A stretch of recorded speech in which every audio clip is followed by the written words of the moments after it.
Hello friends, రీసెంట్గా తునిలో ఒక incident జరిగింది. అది మీ అందరికీ తెలుసు.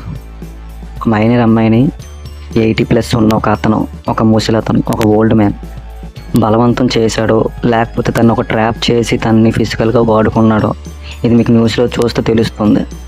అంటే కొంతమంది తప్పు అని, కొంతమంది తప్పు లేదని, అంటే ఆ పిల్లలు కూడా కొంచెం తప్పుగా చూసే కామెంట్స్ కూడా నేను చూశాను. అయితే ఇక్కడ తప్పు నిర్ణయించాలని మనం కదా. అసలు చెప్పాలంటే మొత్తం తప్పు అంతా అతనిదే. అతను కావాలనుకుంటే ఏ ప్రాస్టిట్యూట్ దగ్గర, ఏ వేసి దగ్గరికి వెళ్ళి పడుకున్నా పర్వాలేదు, కానీ అమ్మాయిని ఎందుకు ట్రాప్ చేయడం? అమ్మాయి తప్ప ఒప్పు అనేసి నాకు తెలియదు. అసలు అలా అమ్మాయిది అసలు తప్పు కాదు.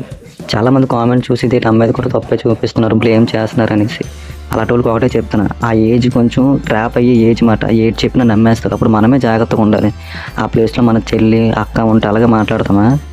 అది కొంచెం ఆలోచించండి. ఫస్ట్ పాయింట్ ఏంటంటే, సొసైటీలో అసలు మంచి జరగట్లే. అసలు పాయింట్కి రావాలనుకుంటే, ఒక 8వ క్లాస్ అమ్మాయి కానీ 9వ క్లాస్ అమ్మాయి కానీ వెళ్తుంటే వెనకాతల ఒక పోరం బోగ్గాళ్ళు, అంటే బండి మీద ఆ పాప ఏజ్ కంటే ఒక 10-20 సంవత్సరాలు పెద్ద, మేసాలు గడ్డాలు ఉండి ఒక పోరం బోగ్గాల్లాగా, మళ్ళీ చెప్తున్నాను, ఒక పోరం బోకు నా కొడుకులు వెనకాతలు వెళ్తూ, తను ఒక అమ్మాయి కానీ కూడా చూడట్లే. తను ఫ్రెష్గా ఉంది కదా, తను ఎలాగనే తినేద్దాం, ఇలాగే మాట్లాడుకుంటారు. మీరు బయటికి వెళ్ళి చూడండి, కొన్ని విలేజ్ సైడ్ కానీ సిటీ వైపు కానీ 8 సంవత్సరాలు తను 8th క్లాస్ కానీ 9th క్లాస్ కానీ చదివితే స్కూల్ బయటికి వెళ్ళండి, వారం పోకు నా కొడుకులు అక్కడే ఉంటారు. అది తప్ప ఒప్ప అని వాళ్ళకి తెలియదా?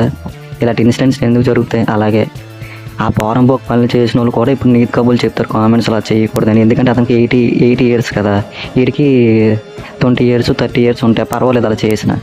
రూమ్లో తీసుకెళ్ళి తనతో ఫిజికల్గా కలిసిన, తప్పుల్లో తీసుకెళ్ళి తనతో సెక్స్ చేస్తూ వీడియో చేసినా తప్పులేదు, అంతే కదా. ఆడ చేస్తే తప్పు, ఈడు చేస్తే తప్పు కాదు. ఇప్పుడు ఆడ చేసింది తప్పు కాదు, ఈడు చేసింది తప్పు కాదు. నేనేం మాట్లాడుతున్నానంటే, మనం మారాలి, అమ్మాయిలు మారాలి. ఆ ఏజ్లో ట్రాప్ అనేది ఉంటుంది. ఫర్ ఎగ్జాంపుల్, నా చెల్లో అక్క ఉందనుకో, నేను లేనప్పుడు కానీ ఉన్నప్పుడు కానీ ఆ ట్రాప్ అనేది చేస్తారు. అది ఒక ఫిజికల్ అట్రాక్షన్ కింద ఆలు పడిపోతారు, వీళ్ళు పడతారు. అర్థమైందా? కొంతమంది ఇన్నోసెంట్స్గా ఉండొచ్చు, కొంతమంది గోల్ చేయొచ్చు, ఏదైనా సరే. అది ఎందుకు జరుగుతుంది? మన వైపు తప్పే, మన సొసైటీలో మనం చేస్తాం తప్పే. ఆడవాళ్ళకి రెస్పెక్ట్ అవ్వాలి, ఇవన్నీ మనం చెప్పుకోవాలి, కానీ చెప్పరు. ఎందుకు చెప్పరు? సరే, ఇంకో ఎగ్జాంపుల్ చెప్తాను. ఫర్ ఎగ్జాంపుల్, నువ్వు మంచిగా ఉన్నావు అనుకో, ఒక అమ్మాయి నీకు మంచిగా ఉంటే మంచిగా ఉంటుందా? అరే ఈ అమ్మాయి కూడా ఏడికి తెలియదు అంటే. ఈ రోజు వాళ్ళ అమ్మాయిలు అలాగే ఉన్నారు, ఫాస్ట్గా ఉన్నారు. నువ్వు వాళ్ళతో ఫాస్ట్గా లేకపోతే నేను కొజ్జా అని పిలుస్తారు. కొజ్జా, చేతగా నోడిపోయి మాడ అని అమ్మాయిలే పిలుస్తారు. వీళ్ళేం చేస్తారు, నన్ను పిలుస్తారు కదా, నేను చెడ్డగా ఉందాం అనేసి. అసలు ఆ ఇన్సిడెంట్కి నేను మాట్లాడే మాటలకి సంబంధం లేదు, కానీ మన మైండ్ సెట్ ఏంటంటే అలా ఉండిపోయింది. ఆ ముసలతను చేసిన తప్పే, శిక్ష పడింది, దేవుడే శిక్ష ఇచ్చాడు. మరి పోలీసులు చంపేశారు, అతను అవమానం భరించలేక చచ్చిపోయాడు. నాకైతే తెలియదు. వాళ్ళ కూతురు వచ్చి కొంచెం రచ్చ చేసింది, న్యూస్ ఛానల్ చూస్తే అర్థమవుద్ది. అయితే ఇక్కడ మాట్లాడుతున్న నేను ఏ పాయింట్ చెప్తున్నానంటే, మనం మారాలంటున్నా. మనం మారాలి. సో ఏదో జడ్జెస్ ఏదో అంటే ఇండియన్లో బాగోలేదు, ఇండియన్ లా సిస్టమ్ బాగోలేదు అని అంటే అవ్వదు. మనం తిన్నంగా ఉండాలి కదా. మనం ఎందుకు తిన్నంగా లేము? ఎందుకని స్కూల్ పిల్లలు వెనక అసలు పోరం పోకున్నప్పుడు తిరుగుతున్నారు, లవ్ చేద్దామనో లేకపోతే ఫిజికల్గా యూస్ చేసుకుని పడేద్దామనో, అలాగే ఎందుకు చేస్తున్నారు? అది చెప్పండి. గంజాయికి, డ్రగ్స్కి, సిగరెట్లకి ఎందుకు బానిస అవుతున్నారు? ఎందుకు అమ్మాయిలు వాళ్ళ రిస్ట్రిక్షన్స్ ఉండట్లేదు? ఎవరు ఏదైనా మాట్లాడితే ఎందుకు వెళ్ళిపోతుంది?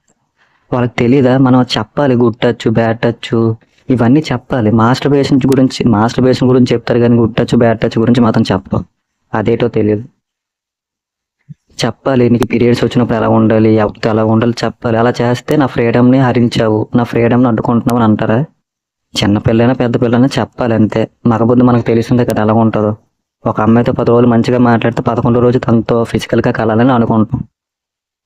ఇది ఓపెన్ టాక్. ఇది మళ్ళీ నన్ను తప్పుగా అర్థం చేసుకోకండి, ఓకే? నేను చెప్పాల్సింది ఏంటనుకుంటున్నానంటే, మనం తిన్నాక ఉంటే చాలు, సొసైటీ దానంటే అదే బాగుపడిపోద్ది. మరీ అమాయకంగా ఉండవసరం లేదు, మరీ హుషారుగా ఉండవసరం. జస్ట్ నార్మల్గా ఎక్కడ ఏ టైంలో ఎలా ఉండాలో అలా ఉండాలి, అంతే.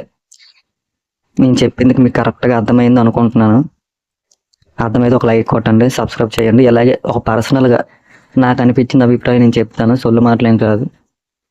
మీకు ఫస్ట్ నాకు అర్థం కాని విషయం ఏంటంటే, మీకు ఎవరికైనా తెలిస్తే కాలేజ్ అమ్మాయిలు కాకుండా స్కూల్ అమ్మాయిలు వెళ్తారు కదా, వాళ్ళ వెనకాతల పోరంబోకు నా కొడుకులు ఎందుకు వెళ్తారు? దీనికి ఆన్సర్ చెప్పండి. దీనికి ఆన్సర్ చెప్తే నేను ఎవరి తప్పు ఏదో నేను తెలుసుకుంటాను. స్కూల్కి వెళ్ళి 8వ క్లాస్ 9వ క్లాస్ అమ్మాయిలు వెనకాతల ఈ మెకానిక్ షెడ్లో పనిచేసిన వాళ్ళు, కాంక్రీట్ వర్క్లో పనిచేసిన వాళ్ళు, నార్మల్గా ఏదో వర్క్ చేసి పనిచేసిన వాళ్ళు, లేకపోతే వాళ్ళతోటి అబ్బాయిలు కానీ ఇంకెవరైనా సరే వాళ్ళకన్నా పెద్ద ఏజ్ కానీ బండి మీద వెనకాతల ఎందుకు వెళ్తున్నారు? ఎందుకు వాళ్ళని ట్రాప్ చేస్తున్నారు? తప్పు ఎవరిది? ఇది చెప్పండి. దీనికి ఆన్సర్ తెలిస్తే చెప్పండి, నాకు అదే చాలు.